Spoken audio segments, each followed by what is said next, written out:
Hello दोस्तों, आपके पास health insurance है तो ये वीडियो आपके लिए। मैं आज आपको एक हेल्थ इंश्योरेंस के बारे में कड़वा सच बताने वाला हूँ। इंडिया में लाखों लोगों के पास में हेल्थ इंश्योरेंस है, लेकिन वो समय आने पे बेकार हो जाता है। हॉस्पिटल में एडमिट होते हैं और बिल आने के बाद एक तो क्लेम रिजेक्ट हो जाता है या फिर पार्शियली पास होता है और लोगों को जेब से पैसा डालना पड़ता है।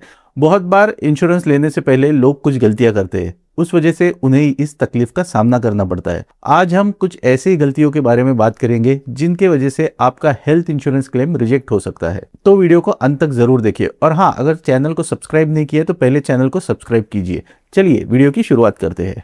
आप सभी से एक सवाल करता हूँ, आप सबके पास हेल्थ इंश्योरेंस है, लेकिन क्या कभी आपने आपका पॉलिसी डॉक्यूमेंट चेक किया है? कभी ये चेक किया है कि आपके एरिया के कौन से हॉस्पिटल्स उसमें कवर है?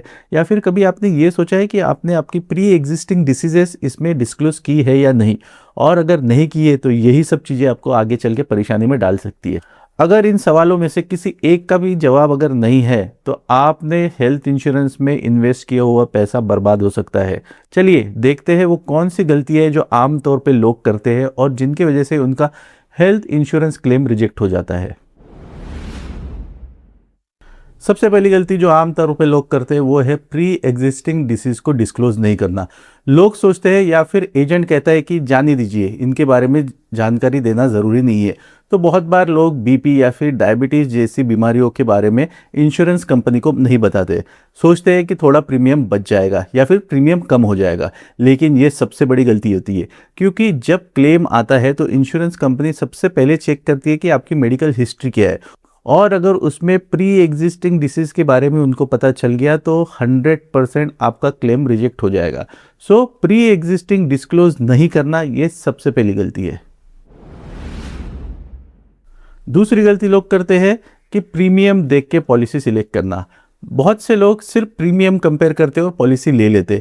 जिस पॉलिसी का प्रीमियम कम है उसे ले लिया, ये सबसे बड़ी गलती होती है। मान लीजिए आपने मंथली 400 रुपये वाली इंश्योरेंस पॉलिसी ली है जिसमें रूम रेंट है 1500 रुपीज़, लेकिन अगर आप एडमिट होते हैं और उस वक्त आपके रूम का रेंट 4500 हुआ तो ऊपर के पैसे आपको देने पड़ेंगे। इतना ही नहीं, डॉक्टर की कंसल्टेशन फीस और बाकी सब खर्चे भी उसी रेशो में आपको पे करने पड़ सकते हैं। तो ये छोटी सी भूल आपको बहुत बड़े तकलीफ में डाल सकती है। इसलिए पॉलिसी के हर फीचर को आपको अच्छे से जानना बहुत ज़रूरी है, ना कि सिर्फ प्रीमियम देख के पॉलिसी लेना। तीसरी गलती होती है रूम रेंट सब लिमिट और को पेमेंट को इग्नोर करना। जैसे हमने पहले डिस्कस किया था, आपको पॉलिसी लेते वक्त ये ध्यान रखना ज़रूरी है कि उस पॉलिसी में रूम का रेंट आपको डेली कितना मिलने वाला है, यानी कि आपकी डेली रूम रेंट की लिमिट कितनी है। और हाँ, बहुत से पॉलिसी में को पेमेंट वाला फीचर होता है जिससे आपका प्रीमियम कम हो जाता है, लेकिन ये फीचर आपको अवॉइड करना चाहिए क्योंकि पॉलिसी टर्म में अगर कोई क्लेम आता है तो उसमें से कुछ हिस्सा आपको भी बेयर करना पड़ सकता है, इसलिए इन चीज़ों से बचना चाहिए। चौथी गलती होती है 100% एम्प्लॉयर के इंश्योरेंस पे डिपेंड करना। आजकल जॉब करने वाले बहुत से लोगों को कंपनी की तरफ से 100% हेल्थ इंश्योरेंस मिलता है, उनके लिए और उनके फैमिली के लिए। तो लोग सोचते हैं कि अगर ऑलरेडी एक इंश्योरेंस लिया है तो दूसरा लेने की क्या ज़रूरत है, लेकिन बहुत बार ऐसा होता है कि जॉब चेंज कर लिए और उस समय अगर कोई मेडिकल इमरजेंसी आ गई तो आपको आपकी जेब से पैसा भरना पड़ सकता है। और दूसरी बात ये कि कोई भी कंपनी अगर आपको हेल्थ इंश्योरेंस ऑफर करती है तो वो ग्रुप इंश्योरेंस के अंडर आते हैं और उसमें सम एश्योर्ड बहुत ही कम होता है, जैसे 2 से 3 लाख। इसलिए आपको ये सजेस्ट किया जाता है कि हमेशा कंपनी के इंश्योरेंस के साथ में अपना खुद का इंश्योरेंस होना भी बहुत ज़रूरी है।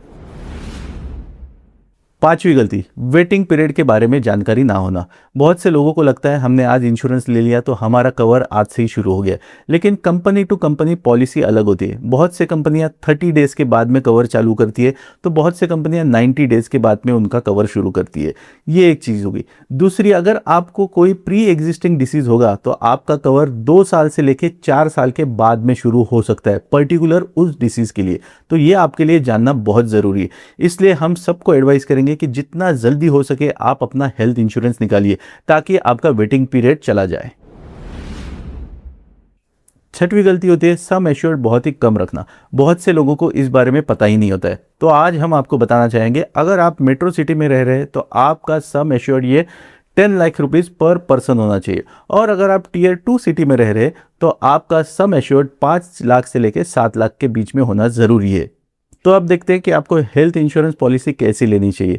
आपको हेल्थ इंश्योरेंस पॉलिसी अगर आप मेट्रो सिटी में तो 10 लाख की और टीयर 2 सिटी में है तो 5 से 7 लाख रुपए की लेनी चाहिए। उसमें कम से कम वेटिंग पीरियड होना चाहिए।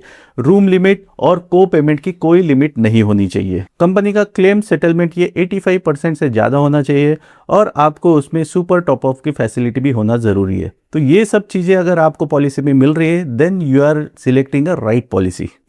तो दोस्तों आपको एक ही बात कहना चाहेंगे कि अगर आपके पास ऑलरेडी हेल्थ इंश्योरेंस है तो आप चेक कीजिए कि इनमें से कौन सी चीज़ें आपने पॉलिसी लेते वक्त ध्यान में रखी थी। और अगर आपके पास में हेल्थ इंश्योरेंस नहीं है तो आज ही हेल्थ इंश्योरेंस लीजिए और अपने फैमिली को और आपके फ्यूचर को सिक्योर कीजिए।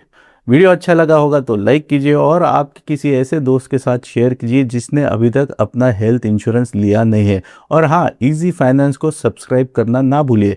यहाँ हम एवरी ट्यूसडे और फ्राइडे इवनिंग 7 बजे नया वीडियो पोस्ट करते हैं जो आपका पर्सनल फाइनेंस मैनेज करने में आपको मदद करता है। Thank you.